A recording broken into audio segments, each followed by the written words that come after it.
প্রিয় দর্শক, আমাদের এই ছোট ভাইয়ের বাসা রাজশাহী জেলা চারঘাট থানা, গ্রাম ঝিগরা বাজার।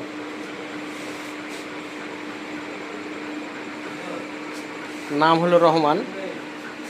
তো আমাদের এখানে প্রায় চুল কাটাতে আসে, মাঝে মাঝে আসে। এখানে ছোট্ট একটা পরিসরে প্রতিষ্ঠান আছে, ছোট্ট বলে ভুল হবে, বিগ প্রতিষ্ঠান। সেখানে আমার ছোট ভাই কর্মরত। প্রায় 1 বছর যাবৎ আমাদের এখানে চুলটা কাটাই। মাঝে মাঝে আমাদের এখানে চুল কাটায়, বাসায় গেলে বাসায় যে কাটা আসে, আর সময় পেলে আমাদের এখানে কাটানোর চেষ্টা করে।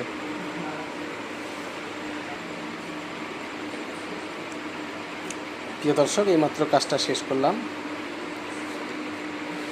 কাজটা কেমন হয়েছে অবশ্যই দেখবেন। আর আমি যেটা সবসময় বলেই থাকি যে লাইক, কমেন্ট, শেয়ার দেওয়ার পাশে থাকবেন, আমার জন্য দোয়া রাখবেন। আর আপনারাও ভালো থাকবেন। আপনাদের জন্য আমি দোয়া রাখি এবং আশীর্বাদ রাখি আমার ঈশ্বরের কাছে, যাতে সকলে মিলে সুস্থ থাকি, আমরা সকলের পাশে যেন থাকতে পারি। তোমার চুলটা কাটা কেমন হয়েছে? কেমন হয়েছে? ভালো হয়েছে। ভালো হয়েছে।